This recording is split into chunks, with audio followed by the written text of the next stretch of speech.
우리 2030, 40세대분들, 40세대분들은 지금부터 10년 전부터 집값이 올랐으니까 나이 30대 집값이 오르는 걸 보기 시작했잖아요. 네. 그러니까 강남이 떨어진다 이런 거 상상도 못 하실 텐데 저는 이제 두 번을 더 겪었잖아요. IMF하고 글로벌.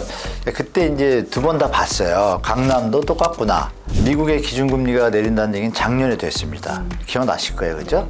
안 내렸잖아요. 돈이 올랐잖아요. 네. 내년에 함부로 이렇게 쉽게 뭐 금리가 많이 내린다 이런 생각 하시면 안 돼요. 많이 내려야 0.5?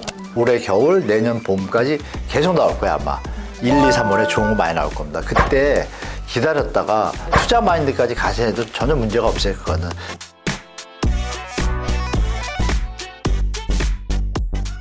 일타 강사와 함께하는 경제 일타 해법. 오늘은요, K부동산에 대한 모든 것을 풀어주실 분을 모셨습니다. 한문도 교수님이십니다. 어서 오세요. 네, 안녕하세요. 요즘 부동산에 많이 혼돈스럽습니다. 그래도 항상 건강하시고 행복하시고 우리 구독자 여러분들 부자 되시길 기원드리겠습니다. 우리 경제와 놀자 구독자 여러분 파이팅입니다.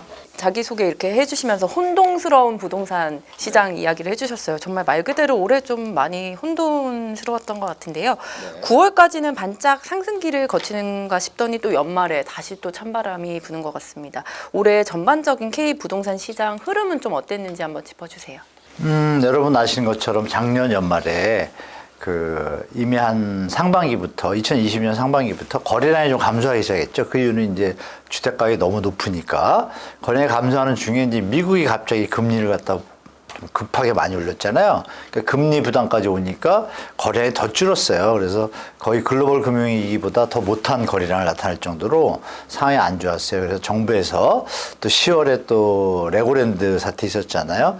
여러 가지 좀 경제 상황에 좀 심리적으로 문제가 생길 것 같으니까 경착륙을 막기 위해서 연착륙을 한다라는 어떤 명분 아래 대책을 발표했죠. 13 대책. 13 대책이 아시는 바와 같이 특례보금자리론 39조 6천억. 근데 이제 소진하는 것보다 찾는 분이 많아가지고 41조 원 정도가 투입이 됐어요. 그리고 특례보금자리론하고 추가적으로 50년 주담대가 또 나왔잖아요. 7월 5일 날.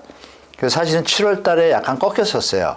꺾였는데 7월 5일부터 농협을 시작으로 해서 50년 주담대가 나오니까 갑자기 또 한 5조, 8조 정도가 또 투입이 돼요.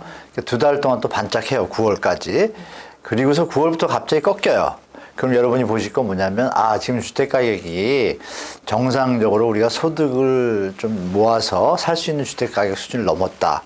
그 대출의 범위가 정부에서 DSR을 좀 우회해가지고 대출 금리를 약간 낮췄잖아요.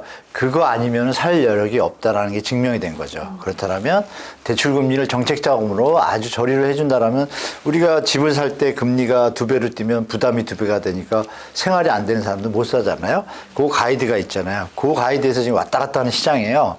결론적으로 말씀드리면 대출로 정부 활성화 정책 합쳐지면서 9월까지는 상승을 받쳐줬다. 회복 상승. 그래서 전국적으로 서울은 한 90에서 85%, 전국적으로는 한 85%, 수도권은 한 80에서 85% 수준으로 다시 회복을 했어요. 했지만 이제 9월부터 슬슬 시작해서 10월, 11월 급격하게 10월 달 거래량이 서울 아파트 같은 경우에 많이 내려왔거든요. 2,300건밖에 안 돼요. 평년 거래량의 3분의 1 수준밖에 안 됩니다. 그러면 우리가 연말까지는 일단 하락 추세가 좀 이어질 것 같구나라고 보시면 좋을 것 같습니다. 아니 강남은 그래도 집값이 이렇게 흔들릴 때 덜 떨어지고 강남만큼은 좀 그럴 줄 알았는데 보니까 도곡상용 뭐 그 아파트 중에 하나가 22억 8월에 22억이었는데 한 12월 최근에 이제 14억까지 뚝 떨어졌다 기사로 많이 나오더라고요. 강남 이렇게 집값이 떨어지는 이런 하락 전환이 갖는 어떤 상징적인 의미라면 뭐가 있을까요? 우리 2030, 40세대분들, 40세대분들은 지금부터 10년 전부터 집값이 올랐으니까 나이 30대 집값이 오르는 걸 보기 시작했잖아요. 네. 그러니까 사회생활 하시고 이제 직장 얻고 미래 계획 자기 바쁘시다가 조금 이제 사회에 느낄 때쯤에 보니까 집값이 오르기 시작하더니 10년 동안 오른단 말이에요. 그러니까 강남이 떨어진다 이런 건 상상도 못 하실 텐데 저는 이제 그분들보다 조금 한 프레임 더 살았잖아요. 근데 그 사이에 이제 두 번을 더 겪었잖아요. IMF하고 글로벌. 그때 이제 두 번 다 봤어요. 강남도 똑같구나. 그러니까 이제 50, 60, 70들은 강남에 대한 어떤 그 환상? 이게 이제 2030, 40보다 좀 덜해요. 그리고 막상 또 살아보신 분들 있잖아요.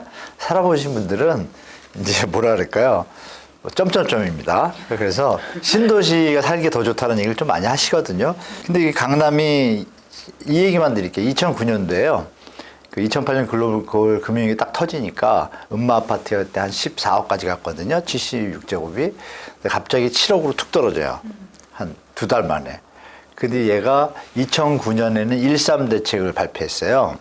13대책을 발표하니까 다시 13억으로 올라가요. 그때도 한 90% 회복했어요. 그게 이제 여러분이 들은 이제 더블 딥이잖아요. 그런데 그때도 사람들이 긴가민가 했지만 그때만 해도 경제 유튜브도 없었고 사람들이 하다가 가니까 갑자기 내려가는 거예요, 다시. 근데 그게 이제 더블 딥이잖아요. 그러니까 그것도 봤기 때문에 요번에도 그럴 거라고 50, 60, 70은 예측을 하는 거고 30, 40 분들은 설마 이렇게 생각하시는 것 같아요. 그래서 강남이 떨어지는 거를 저는 뭐 솔직히 말하면 당연하게 받아들이고 있고 이건 좀 22억에서 14억은 조금 제가 볼 땐 직거래 같아요. 왜냐하면 이렇게 급하게 이 정도 갭으로 떨어질 수는 없잖아요. 이건 직거래해서 세금을 좀 절세하시려고 하신 거고 특수거래라고 보고 이거와 상관없이 서초구 아파트가 여러분 아시겠지만 9월, 7월, 8월에도요 계속 뭐 0.2, 0.5 오른다고 했는데 실제 거래된 걸 보면 하락 거래가 70%예요. 통계에 약간 오류도 있습니다. 우리 한국부동산원이 통계에 대해서 표본을 공개를 안 해요. 그때 이미 저는 강남이 하락하고 있구나 좀 포착을 했기 때문에 조금 조정을 겪고 나서 좀 몇 년 가야 다시 살아나겠다 했는데 이번에 좀 쫙 살아났잖아요. 그러니까 여러분들이 보실 건 뭐냐면 강남도 불펜은 없다라는 거. 그 와중에 2010년도에요. 강남에 이제 미분양이 나기 시작해요. 그때 뭐 난리 났었어요. 강남 미분양 지금 아직 안 났잖아요. 근데 여러분 아시지만 최근에 서울에 미분양 났잖아요. 청약 경쟁률은 최고인데 계약을 안 하잖아요. 왜 안 하죠? 집이 모자르고 올라갈 것 같으면 할 거 아니에요. 무슨 땡빛을 내더라도. 근데 왜 안 하죠? 그것도 물량도 많아요. 동작구 같은 데도 좋은 위치인데 그거 뭐 난리 났었거든요. 딱 끝나자마자 완판 이래가지고 좀 얘기하면 또 업체에 좀 저가니까 많은 양의 계약을 안 하셨어요. 그 뭐냐면 실수요자보다는 투자 수요가 많이 가세된 거예요. 그것도 여러분 아시는 재당첨 제한 말고 또 지역 제한도 풀었어요. 그러니까 줍줍하는 분들이 이렇게 막 연관된 어떤 현재 정부가 풀어놓은 대책들이 가수요를 좀 일으켰어요. 그래서 지금의 청약 경쟁률은 예전하고 좀 다른 거예요. 송파의 플래티넘이라고 기억하실 거예요. 아시는 분들은. 그거 아직도 다 못 팔렸어요. 할인하고 있는데. 뭐 이런 뉴스가 근데 자주 안 나오죠. 강남 집값은 다른 데랑 별 차이 없다. 같은데 다만 사람으로 말하면 조금 더 잘생기고 못생기고 차이지 똑같은 사람인 거예요. 강남이 조금 더 잘생기고. 네, 그냥 왜냐면 사람들이 다 찾잖아요. 뭐 인기가 여자분이든 많은. 남자분이든 인기가 많은 거죠. 그렇게 이제 편하게 생각하시면 돼요. 그러면 그분은 뭐 식사를 안 하시나요? 똑같이 뭐 밥 많이 먹으면 살찌고 똑같은 거고. 그러니까 이런 것처럼 부동산도 사실은 똑같은데 우리가 그래도 조금 기대치가 조금 받쳐준다 이렇게 보시면 될 것 같습니다. 그 신화는 강남도 없다. 실제로 이어지는 거는 뭐냐면 네. 이따 또 얘기하겠지만 지금 강남의 경매가 툭툭툭툭 많이 나오고 있습니다. 여기까지 말씀드릴게요. 네. 네네. 그럼 이어서 경매 한번 짚어주세요. 네. 경매가 그냥 지표로 제가 말씀드릴게요. 서울의 경매가 2022년도 1월 달이면은 뭐라 그럴까요? 아직도 상승기였어요. 여러분 기억하실 때. 그때 3, 40건이군요. 아파트만 딸 때. 근데 지금 한 200건 정도 돼요. 그럼 한 10배 늘었어요. 경매 물건이. 네네. 그리고 경매 낙찰률이나 낙찰가율도 아주 낮아졌어요. 그러니까 예전에는 2021년도 얘기를 드리면 물건이 나왔어요. 딱 나오면 5억에 나왔어. 5억에 나오면 경매에 나왔다는 얘기는 이제 감정평가를 해가지고 가격을 올리잖아요. 올린 거를 경매를 딱 들어가면 응찰자들이 와서 이제 가격을 쓰잖아요. 최고가를. 그때 5억짜리가 나오면 사람들이 6억을 썼어요. 시세 감정가보다 더 높이 쓴 거예요. 그리고 받아갔어요. 낙찰을. 근데 그게 2달 있다 7억이 되니까. 그러니까 100%가 아니라 120%에 가까운 경매 가격을 쓰는데 지금은 75에서 80% 했어요. 네네. 그럼 여기서 여러분 간단하게 느끼면 100이라는 기준에서 시세가 100이라고 감정을 했는데 더 올라서 낙찰 받는 거하고 낮춰서 받는 거하고 차이점이 뭐냐. 올라갈 때는 기대감이 있잖아요. 낮아진다는 건 낮아지겠다는 기대감이 있는 거잖아요. 근데 근데 이게 지금 계속이에요. 1년째. 낮아지군요. 네. 거기다가 이제 낙찰률이라고 있어요. 낙찰률이 뭐냐면 10개 물건이 있으면 물건이 나왔는데 사람들이 3개를 낙찰을 받았어요.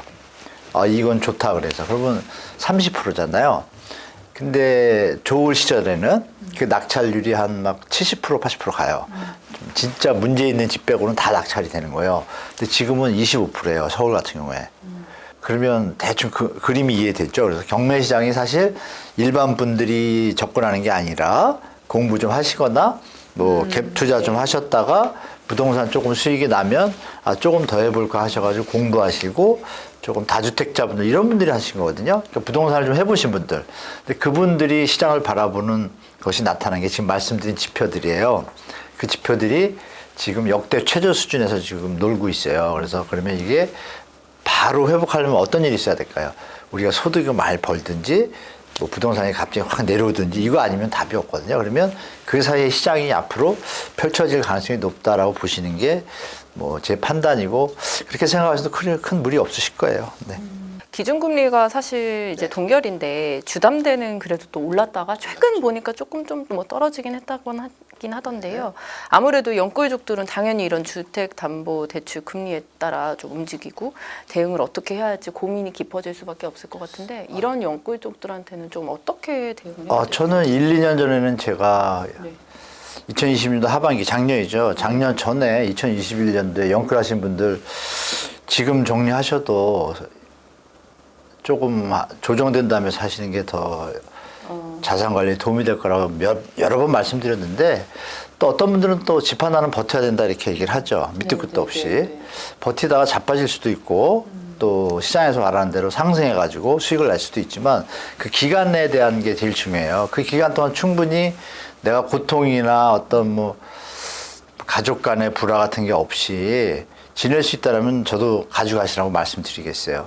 근데 그렇지 않은 경우에는 냉정하게 판단하셔야 돼요. 이렇게 한번 하향으로 어떤 패러다임이 바뀌면 뭐 3개월, 6개월에 회복하는 건 정부 대책 외에는 없어요. 근데 그게 한두 번 하고 나면 여러분들이 들으시는 더블 딥, 뭐 데드캣 바운스 이 현상이 100% 일어나요. 그동안의 역사를 보면 그걸 감안해가지고 제가 작년에만 해도 3년 계산하라고 말씀드렸거든요.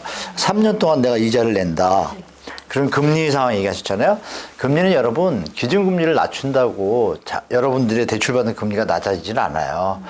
그것도 바로 낮아지지 않고 코픽스 금리라고 있잖아요. 그게 이제 은행들이 조달하는 금리를 다 가중평균에서 위험 해치라는 걸 하는 거니까 그걸 생각하면은 지금 4% 5%거든요. 은행채 발행하는 게 지금 4% 5%예요. 그러면 6%에 해야지 유지가 되잖아요. 7%에 해야지 조금 남고. 그 부분 때문에 기존에 받으신 연골분들은 쉽게 대출 금리가 낮아지기 힘들고 특례 때 대안대출 좀 했잖아요. 그분들은 좀 버틸 수 있지만 그때 자격이 안 되거나 기회가 안 돼서 못 하신 분들은 지금 정말 심각하게 다시 한번 자산 관리에 대해서 체크해 보실 필요가 있다고 말씀드리겠습니다. 미국 기준금리가 이제 계속 오르는 추세였었는데 이제 내년에는 그래도 조금 꺾이지 않을까 이런 이야기도 있더라고요. 그럼 또 2024년 내년에는 부동산이 다시 상승하지 않냐 뭐 이런 이야기도 있는데 이 부분에 대해서는 조금 어떻게 보시나요? 그 얘기는 시장 친화적이거나 이래야 이득이 발생하는 분들이 주로 하시는 말씀이고 저는 집값이 내려간다고 저는 이득이 없거든요. 다만 국가 경제나 이런 객관적인 관점에서 말씀드리는 건 제 의견인데 미국의 기준금리가 내린다는 얘기는 작년에 됐습니다. 기억나실 거예요. 그죠? 안 내렸잖아요. 여러분. 돌이 올랐잖아요. 네. 그러면 지금의 그 얘기를 100% 믿으시면 안 되고 다만 미국의 경제 활동 뭐 조금 아시겠지만 금리 외에 고용 활동하고 이런 여러 가지 같이 보셔야 돼요. 보셔야 되는데 이 얘기는 들을 수 있어요. 파월 장관이 제일 존경하는 사람이 폴 볼커예요. 1979년도에 이 인플레이션이 14, 15% 막 갈 때 금리를 갖다가 두 배로 갑자기 올려가지고 하신 분인데 그 전에 그 총재가 누구였냐면 어스반즈라는 사람인데 그분이 이럴 때 딱 금리를 인하했어요. 인하했더니 어떤 일이 벌어져요? 다시 펌핑이 되는 거예요. 기다렸다는 듯이. 이 시장주의자들은 인하될 거라고 시장 마켓에서는 예측을 하지만 실제로 통화 정책을 하는 제롬 파월 입장에서는 자기가 제일 존경하는 사람이 그 사람이고 이런 뉴스가 있었어요. 앞으로 어떤 사람으로 남고 싶냐 그랬더니 폴 보커처럼 되고 싶다 그랬어요. 그러면 그렇게 할 가능성이 높잖아요. 그게 뭐냐? 내년에 함부로 이렇게 쉽게 뭐 금리가 많이 내린다 이런 생각 하시면 안 돼요. 한 0점 많이 내려야 0.5? 그럼 우리 지금 역전됐잖아요. 별 영향이 없어 우리는. 그러니까 그걸 우리나라 시장에 다 도입하시면 안 되고 조금 도움이 되겠다 이렇게 생각하시는 게 좀 합리적일 것 같습니다. 네. 그래서 이 다시 상승하는 거냐 이거는 이제 그분들이 보는 입장에서 그런데 저는 상상이 좀 역부족이다 이렇게 말씀드릴게요. 아까 연말에는 좀 이제 부동산 가격이 좀 떨어지는 추세를 보인다고 그렇게 얘기를 해주셨어요. 그렇다면 무주택자는 언제 매수하는 게 지금 매수하는 게 좋을까요? 아니면 조금 더 무주택자분들이요. 네, 언제가 예산이 되시면 그 얘기는 제가 폭락 뭐 일부분들이 폭락론자라는데 저는 정상화론자입니다. 중요한 건 뭐냐면 돈이 있으시고 여유가 있으면 아무 때나 사셔도 돼요. 자기가 능력이 될 때. 그럼 무주택자분들은 살려고 했는데 그 집이 급하게 올랐으니까 좀 비싸져서 돈이 있는데도 너무 비싼 것 같아서 안 사시는 분도 있고 또 여력이 안 돼서 못 사시는 분도 있고 그렇잖아요. 그러면 제가 드릴 말씀 그래요. 부동산을 위해서 인생을 사는 게 아니잖아요. 가족과 자기 행복을 위해서 살잖아요. 그러면 내가 부담할 수 있다면 언제든지 사셔도 돼요. 그러네. 로또 맞았으면 내일 사야죠. 그죠? 그러나 현재 내가 생활하는데 부동산을 삶으로 해서 전체 삶이 흐트러지는 상황? 이런 게 오면은 이제 이거는 잘못된 투자잖아요. 그리고 내 집 마련도 마찬가지예요. 무리해서 샀는데 1년 뒤에 이자를 감당 못해서 다시 팔아야 돼? 이런 분들 실제 계세요. 절대 그렇게 하시면 안 되고 제가 드릴 말씀은 이거죠. 내년에 선거가 있잖아요. 우리 정치하시는 분들이 아시잖아요. 정치할 때 이렇게 조금 이렇게 표를 막 얻고 싶으시면 좋은 정책을 쓸 거 아니에요? 그러면 요즘 캐스팅 보드가 누구예요? 젊은 분들이잖아요. 그러니까 젊은 분들이 좋아하는 정책을 쓰겠죠? 어떤 정책? 집을 싸게 좋은데 빨리 분양. 그게 이제 공공분양이에요. 올해 겨울, 내년 봄까지 계속 나올 거야, 아마. 1, 2, 3월에 좋은 거 많이 나올 겁니다. 그때 기다렸다가 여러분들하고 좀 가깝거나 뭐 투자 마인드까지 가셔도 전혀 문제가 없어요. 그거는 시세 대비 80%니까 그 공공분양에 적극적으로 가시고 일반 분양은 여러분 아시지만 지금 미계약 나왔다 그랬잖아요. 가격 보시고 비싼 거 같다 그러면 그냥 마음 비우고 제 생각에는 좀 기다리셨다가 여유가 생길 때 다시 시장을 보시는 게 좋지 않나 이렇게 말씀드릴게요. 상승이요? 상승 안 했는데. 이게 이제 언론의 힘입니다. 이게 언론의 힘인데 돈을 못 들려주는 거예요. 내가 나가야겠는데 전세를. 못 들려주면 임차인이 법원에다 신청을 해요. 임차권 등기를 해서 6개월 정도 감정평가해서 경매를 붙여요. 아까 말씀드린 것처럼. 그러면 그 물건이 없겠죠. 전세값이 오르면. 웬걸요? 8월 달에 2,000건입니다. 올해. 10배가 늘었어요. 내년 말 되면 여러분 상상도 못하는 시장이 벌어진다는 거 미리 제가 말씀드릴게요.